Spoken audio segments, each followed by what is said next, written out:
تعالیٰ علیہ وسلم کے جو غلام ہیں وہ اگر 313 بھی ہوں تو اللہ تعالیٰ ان کی مدد کے لیے فرشتے اتارتا. آج بھی تم اگر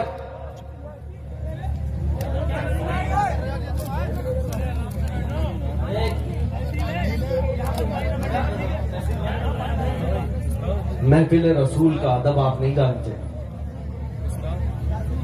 میں نے سب سے پہلے تو نوٹ لانے سے بھی منع کیا. کیا اتنی پیاس لگی آپ کو؟ شہید اعظم کانفرنس بنا رہے ہیں, حسین اعظم کی پیاس کا ذکر کرتے ہو. 3 دن کی بھوک اور پیاس کو برداشت کرنے والے اس امام کے مقتدی کیا ایک بوتل پانی پر سارا مجمع خیرہ کر دیں گے؟ ایسا نہیں ہو سکتا. اگر سچے حسینی ہو تو ہر چیز کو برداشت کرنے کی طاقت ڈالو, ہر چیز کو برداشت کرنے کی اپنے اندر عادت بھی ڈالو. اور یہ زمانہ انہی چیلنجز کا ہے. کیا تم ایک بوتل پانی پر بکنے والے لوگ ہو؟ نہیں. اور نہ ہی ادھر ادھر کی. جب میرے آقا صلی اللہ علیہ وسلم کی بات ہو تو میں غزوہ خندق کی ایک بات میں بتا دوں. صحابہ میرے آقا صلی اللہ علیہ وسلم کے شہدائی 1 مہینے سے خندق کھود رہے تھے اور پیٹ پر پتھر باندھنے کے واقعات وہاں پیش آئے. بھوک کی شدت تھی. صحابہ میں کھانے پینے کی چیزیں نہیں تھی. 2 کھجوریں اگر مل جائیں تو 10 لوگ مل کر کے اس کو چوس لیتے. واقعے کا عالم یہ تھا. لیکن جو کفار و مشرکین مقابلے میں آئے تھے ان کی تعداد 10,000 سے زیادہ, اور ان کے ہاں اونٹ اور بڑے بڑے جانور ذبح کر کے پکائے جا رہے تھے, اور ان کے کھانے کی خوشبو ادھر بھی آ رہی تھی صحابہ کو بھی. توجہ, ادھر کفار و مشرکین کے ہاں روٹیاں بھی بن رہی ہیں, بوٹیاں بھی بن رہی ہیں. میرے آقا صلی اللہ علیہ وسلم کے خیمے میں صحابہ رفاقہ کر رہے ہیں. لیکن تاریخ کا ایک ورق بھی مجھے دکھا دو, ایک لائن دکھا دو کہ رات کا وقت ہوا, میرے آقا سو رہے ہو اور ایک صحابی بھی کھڑا ہو کر کے یہ سوچتا ہو کہ جاؤں ان کے خیمے میں سے 2 بوٹیاں لے آؤں یا 1 روٹی لے آؤں. ایک صحابی بھی کبھی ان کے کھانے کی خوشبو کی طرف نہیں متاثر ہوئے. میرے آقا صلی اللہ علیہ وسلم نے ان صحابہ سے کہا شاید تمہیں بھوک پریشان کر رہی ہو, فاقہ پریشان کر رہا ہو, اور ادھر ان خیموں میں کھانے پینے کی خوشبوئیں آ رہی. صحابہ نے برجستہ کیا عرض کیا, یا رسول اللہ, اگر کھانے اور پینے روٹی اور بوٹی کے لیے ہم آئے ہوتے تو اس خیمے میں نہیں ہوتے, اس خیمے میں ہوتے. میرے آقا یہاں تو ہم اپنی گردنیں آپ کے قدموں پر نچھاور کرنے آئے. کیا بات ہے, واہ واہ واہ. یہ میرے آقا کے غلاموں کو دنیا کبھی خرید نہ سکی, اس لیے 12,000 کا لشکر لے کر کے بھی صلاح الدین ایوبی 4 لاکھ کی فوج سے اکیلا لڑ رہا تھا. اللہ, اس چھوٹی سی فوج کو 4 لاکھ صلیبی توڑ نہیں پائے. یہ تاریخ میری اپنی لکھی ہوئی نہیں, انگریزوں کی لکھی ہوئی تاریخ, انگریزوں کی لکھی ہوئی تاریخ ہے. صلاح الدین ایوبی ایک ایسا جرنیل تھا جس کے پاس صرف 12,000 کا لشکر تھا ایک بار, اور میدان میں جب وہ اترا تو اس کے مقابلے میں سارا یورپ اتر آیا تھا 4 لاکھ کی فوج لے کر. صلاح الدین ایوبی نے اپنے فوج سے یہ پوچھا بھی تھا کہ ہم ان کے مقابلے میں اترے یا نہیں اترے. تعداد ہماری صرف 12,000 ہے, 4 لاکھ کی فوج لے کر آئے. جانتے ہو صلاح الدین ایوبی کی جو فوج تھی وہ عاشقان مصطفیٰ کی فوج تھی. عرض کیا آپ نے سپہ سالار سے, صلاح الدین ایوبی سے, اے ہمارے سپہ سالار, رسول پاک صلی اللہ علیہ وسلم کے صحابہ جب غزوات میں جاتے تھے تو کیا تعداد دیکھتے تھے؟ اگر وہ تعداد دیکھتے تھے تو ہم بھی دیکھیں گے. اگر رسول اللہ کے صحابہ تعداد نہیں دیکھتے تو آج ہم بھی تعداد نہیں دیکھیں گے. اس لیے کہ ہمارا یقین ہے تعداد مدد نہیں کرتی, اللہ مدد کرتا. سبحان اللہ, سبحان اللہ. پھر صلاح الدین ایوبی نے تاریخ میں یہ بات رقم کر دی. وہ 12,000 کی فوج نے 4 لاکھ کے چھتڑے اڑا دیے. یہ تاریخ بھی انگریزوں نے لکھی ہے, انگریزوں نے لکھی ہے کہ 12,000 کا مقابلہ نہیں کر سکی وہ قوم. اب میں آپ کو یہ بات بتا دوں, اس ظالم دنیا کو پتا ہے کہ تمہارے ساتھ ہاتھ بہاتھ مقابلہ مشکل ہے, اس لیے تمہارے ساتھ دوسری جنگ لڑی جاتی. وہ جنگ یہی نشہ والی جنگ ہے جو تمہارے گھروں تک پہنچا دی جاتی ہے, تمہیں نشہ کا ایڈکٹ بنا دیا جاتا ہے. انٹرنیٹ کی دنیا میں تمہیں آوارہ بنا دیا جائے, کوئی ایک بھی جوان ایسا نہ ہو جو میرے آقا کے اخلاق کے لیے غیرت مند ہو. یہ دنیا یہ چاہتی. اقبال نے 100 سال پہلے کہا تھا یہ فاقہ کش موت سے ڈرتا نہیں ذرا. یورپ یہی کہتا ہے, انگریز یہی کہتے ہیں, یہودی یہی کہتے ہیں. ان کا حال تو دیکھو, ان کو کاٹو مارو قتل کرو پھر بھی یہ جمع ہوتے ہیں. کئی مرتبہ ان کو توڑا گیا, تباہ کیا گیا, لیکن ان کی اذانیں ابھی بھی بند نہیں ہوئی, ان کے ممبروں سے خطبے ابھی بھی ختم نہیں ہوئے. جینوسائیڈ ایک ورڈ ہے, جینوسائیڈ, جا کر چیک کر کے دیکھ لینا. دنیا میں کئی قوموں کے ساتھ یہ جینوسائیڈ کیا گیا. جینوسائیڈ کا مطلب نسل کشی, پوری کی پوری قوم کو ختم کر دینا. افریقہ میں کئی ایسے دھرم ختم ہو گئے, ان کی پوری قوم کو ختم کیا گیا. اور اسلام اور مسلمانوں کی جینوسائیڈ کے لیے, نسل کشی کے لیے ایک بار نہیں 70 بار سے زیادہ کوششیں ہوئی. اس پورے دور میں بڑی بڑی طاقتیں لگ کر کے کوشش کی ہیں. بغداد کو توڑ کر کے رکھ دیا تھا, مسلمانوں کی کھوپڑیوں سے مینار بنا دیا. دریائے دجلہ کا پانی پورا ہمارے خون سے لال ہو گیا تھا. طرابلس کو, مراکش کو, لیبیا کو, مصر کو, تونس کو اور کرتبہ کو, آپ دیکھیں اسپین کی وادیوں کو مسلمانوں کے خون سے نہلایا گیا. بے حساب قتل ہوئے. لیکن آج کیا اذانیں بند ہو گئی؟ کیا آج مسجدوں سے میرے آقا کی باتیں بند ہو گئی؟ نہیں ہوئی. ایک یہودی عالم یہ کہتا ہے, وہ ریسرچ کر کر کے بوڑھا ہو گیا ہے, وہ کہتا ہے میں انہی باتوں پر ریسرچ کر رہا ہوں, پی ایچ ڈی کر رہا ہوں. بار بار انہیں قتل کیا گیا, بار بار انہیں توڑا گیا, بار بار ان کو جلا وطن کیا گیا, ان سے حکومتیں چھینی گئی, پھر یہ جمع کیوں ہوتے ہیں؟ وہ یہودی عالم کہتا ہے جبکہ دیکھا جائے تو ان کا کوئی ڈھنگ کا لیڈر بھی نہیں جو انہیں جمع کرے, ان کے پاس کوئی قیادت بھی نہیں ہوتی جو سب ان کو ایک پلیٹ فارم پر جمع کرے, ان کے پاس کمیونٹی لیڈر نہیں ہے, پھر کون انہیں جمع کرتا ہے؟ یہ میں نہیں کہتا, ایک یہودی عالم کہتا ہے. ہر بار یہ ٹوٹتے ہیں اور انہیں اگر کوئی چیز جمع کرتی ہے تو نام ہے محمد. سبحان اللہ, مصطفیٰ کریم صلی اللہ علیہ وسلم کا نام پاک ایسا ہے کہ ان کے بجھے ہوئے دلوں میں بھی عشق کے شعلے بھڑکا دیتا, ان کے دلوں کو روشن کر دیتا. اسی لیے اقبال نے کہا تھا انگریزوں کی زبان سنو, کیا کہتے ہو وہ, یہ فاقہ کش موت سے ڈرتا نہیں ذرا, روح محمدی اس کے بدن سے نکال دو. وہ دنیا یہی کہتی ہے کہ روح محمدی اس کے بدن سے نکالو. ہمیں پتا ہے اے مسلمانوں, کیا تمہیں مرنے سے ڈر لگتا ہے, موت سے ڈر لگتا ہے؟ کچھ لوگوں کو ڈر لگتا ہو تو وہ ڈر آج نکال دو. دنیا میں سب سے ہائیسٹ, سب سے بڑا ڈر موت کا ہے. اس کے بعد کیا ہونا ہے؟ موت اس کے لیے ڈراونا خواب ہوگا جو یہ سوچتا ہو کہ مجھے مرنے کے بعد جلنا ہی ہے, جلنا ہی ہے, اندھیرا ہی ہے, اندھیرا ہی ہے. وہ مومن بھلا کیوں ڈرے موت سے جس کا عقیدہ یہ ہو ادھر آنکھیں بند ہوگی ادھر چہرے مصطفیٰ کی زیارت. نعرہ تکبیر, نعرہ رسالت, شہید اعظم کانفرنس, مسلک اعلیٰ حضرت, نبی رہے اعلیٰ حضرت, حضور قائد ملت. میرے عزیزوں, کیا اپنے جاتے ہوئے جنازوں کو دیکھتے نہیں؟ میں آپ کو یہ بات سمجھا رہا ہوں, موت تو آنی ہے, جوانی میں آئے کہ بڑھاپے میں آئے, لیکن تیار تمہیں ہمیشہ رہنا ہے, تیار رہنا ہے. لیکن گناہوں پر جو آئی ہوئی موت ہے اس پر افسوس ہوگا, بے حیائیوں پر آئی ہوئی موت پر افسوس ہوگا. کورونا پہ آئی ہوئی موت کا کون افسوس کرے؟ کیوں افسوس کرتے ہو؟ اگر کسی کا جنازہ 4 لوگوں میں گیا ہے, کچھ لوگوں کو ہم نے سنا ارے بڑی بری موت ہوئی. نہیں میرے عزیز, بری موت اس کو نہیں کہتے. بری موت کفر پر ہو وہ بری موت ہے. ایمان پر اگر مر گیا اور 70 ٹکڑے بھی ہو گئے تو وہ بری موت نہیں, وہ شہادت کی موت ہے. شہادت, اسے بری موت نہیں کہا جائے گا. جنازے جاتے ہوئے دیکھتے ہیں اور سج سنور کر کے جاتے ہیں. سنیوں کے جنازے تو الحمدللہ اور سجتے ہیں, دوسروں کے تو پتہ نہیں, چھپ کے چلے جاتے ہیں. لیکن ہمارا حال یہ الحمدللہ, صاف ستھرا کفن پہناتے ہیں, خوشبو لگاتے ہیں میت کو, سرما بھی لگاتے ہیں, جنازہ تیار ہونے کے بعد پھول بھی ڈالتے ہیں.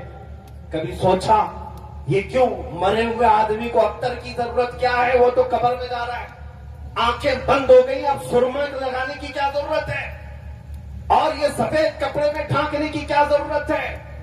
بزرگوں سے پوچھو تو یہ بتائیں گے میرے عزیز یہ جا تو رہا ہے قبر میں، لیکن آج یہ میرے مصطفیٰ کے دیدار کے لیے جا رہا ہے، اس لیے سجایا جا رہا ہے شبے گور بھی اسی گل سے ملاقات کی رات، اس لیے ڈر اور خوف نکالو، ایمان والا بندہ موت سے اس لیے نہیں ڈرتا، اسی لیے یہ دنیا جانتی ہے کہ اس کے اندر خوف موت کا نہیں، ان کے اندر سے عشق مصطفیٰ نکال لو، پھر یہ ہر چیز سے ڈرنے لگے، ہر چیز سے خوف۔ بزدل کب بنتا ہے بندہ؟ جب میرے آقا کے قدموں سے دور ہوتا ہے، حضور کے قدموں میں رہنے والا بزدل کبھی نہیں ہوتا، عاشق رسول ہمیشہ وہ بطل جلیل کہلاتا ہے، نبی پاک صلی اللہ تعالیٰ علیہ وسلم کا وفادار۔ بہرحال آج پھر سے میں آپ کو ایک بات بتا دوں کہ تم اگر یہ سوچتے ہو کہ کچھ لوگوں کی نوکری کا سوال ہے، کچھ لوگوں کے لیے لڑکی کا سوال ہے، کچھ لوگوں کے لیے اپنے بزنس کا سوال ہے، اگر پورا حضور کی سنتوں پر آ جاؤں نوکری کا مسئلہ آ جائے گا، کچھ لڑکیوں کا مسئلہ آ جائے گا، کسی کے تجارت کا مسئلہ آ جائے گا، یہ سب شیطانی وسوسے ہیں جو تمہارے دماغ میں چل رہے ہیں، سب شیطانی وسوسے ہیں۔ اللہ رزاق حقیقی اور میرے مصطفیٰ کے قدموں سے رزق کیوں نہیں ملے گا؟ ہمارا تو یہ کہنا ہے، اعلیٰ حضرت نے کیا سبق دیا؟ خلق کے حاکم ہو تم، رزق کے قاسم ہو تم، یا رسول اللہ جو ملا تم سے ملا، تم پہ کروڑوں درود، جب تمہیں پتا ہے جو کچھ بھی ملنا ہے میرے مصطفیٰ کے صدقے میں ملنا ہے، تو پھر یہ شیطان جو تمہارے دماغ میں ڈال رہا ہے حضور کی عادتوں پر، حضور کے اخلاق پر آؤں گا، دنیا چھوٹ جائے گی، دکان بند ہو جائے گی، لڑکیاں چھوڑ جائیں گی، اگر ایسی چھوڑتی ہیں تو چھوڑ جائے، جو تمہیں نبی پاک کی سنتوں پر قبول کر لے انشاءاللہ وہ یہاں پر بھی ساتھ ہوگی، آخرت میں بھی ساتھ۔ سبحان اللہ سبحان اللہ، کیا بات ہے۔ ہاں یہ بات یاد رکھ لیں، اور یہ بات بھی سمجھ کر کے چلو، آج کے بعد کل پرسوں جب بھی موت تو آنی ہے، ملک الموت روزانہ تمہارے انتظار میں ہے، جب وقت ختم ہوگا روح کھینچ لیں گے اور تمہاری آنکھیں بند اتنے بے یار اور مددگار ہو جاؤ گے کہ دنیا تمہیں اٹھا کر قبر کی تاریک وادی میں چھوڑ آئے گی، تمہیں پتا ہے اس ایسی تاریکی میں چھوڑ آئے گی جہاں تم پکار نہیں سکتے، کسی کو بلا نہیں سکتے۔ ایک حدیث میں نے پڑھا، حضور فرماتے ہیں میت کو سب سے زیادہ شوق یا حسرت کس بات کی ہوتی ہے جانتے ہیں؟ قبر میں جانے کے بعد میت یہ چاہتا ہے، آپ بھی چاہیں گے، ہم بھی چاہیں گے، مرا ہوا آدمی قبر میں جانے کے بعد سب سے زیادہ اس بات کی خواہش رکھتا ہے کہ میرے رشتہ دار، میرے دوست و احباب تھوڑی دیر میری قبر کے پاس بیٹھے رہیں، وہ جب تک بیٹھے رہیں گے اسے دل کا قرار ہوگا، انس ہوگا، یہ حدیث میں ہے، لیکن بیٹھتا کون ہے؟ سب چھوڑ کر چلے آتے ہیں، قریبی دوست بھی مٹی ڈال کر جلدی سے قبرستان سے واپس گھر آتا ہے، اپنے باپ کا جنازہ لے جانے والا بیٹا بھی تختیاں بند کر کے قبر کی مٹی ڈال کر کے جب گھر آتا ہے، میت پکار رہا ہوتا ہے، اسے سب چیزوں کی خبر ہے، لوگوں کے چلنے کے چپل کی آواز تک مردہ سنتا، لیکن اتنی تاریک قبر، ہاتھ اٹھاؤ تو ہاتھ نظر نہ آئے، اور ایسے دفن کر کے آتے ہو، نہ ایک تکیہ دیتے ہیں، نہ ایک بوریا، نہ ایک چادر، اور نہ قبر میں کوئی روشن دان سوراخ، کچھ نہیں۔ یہ باتیں میں کیوں کہہ رہا ہوں؟ توجہ، جب تم اپنے دوستوں کو بھی جاتے ہوئے دیکھو گے، تمہیں دفن کرنے والا بیٹا بھی جاتے ہوئے دیکھو گے، بھائی بھی جاتے ہوئے تم دیکھ رہے ہوں گے، قبر کے اندر سب چھوڑ کر چلے جائیں گے، اندھیرا اندھیرا اندھیرا، قبر کا اس اندھیری رات میں اگر کوئی روشنی لے کر آتا ہے تو تاجدار مدینہ کی ذات، سبحان اللہ، میرے آقا صلی اللہ تعالیٰ علیہ وسلم کی ذات ہے، اس قبر کی اندھیری رات میں وہ روشنی لے آئیں گے۔ اور میرے عزیزو، جب تمہیں پتا ہے کہ قبر میں ہمیں ان کی ضرورت ہے، حشر میں ان کی ضرورت ہے، تو پھر سن لو اعلیٰ حضرت کیا کہتے ہیں، آج لے ان کی پناہ، آج مدد مانگ ان سے، آج لے ان کی پناہ، آج مدد مانگ ان سے، کل نہ مانیں گے قیامت میں اگر مان گیا۔ ہم نے دنیا داروں کو بھی دیکھا ہے، ان کے گھروں پر عزت ڈھونڈنے والے، ان کی جوتیوں پر عزت ڈھونڈنے والے، ان پر اپنی زندگیاں نچھاور کرنے والے،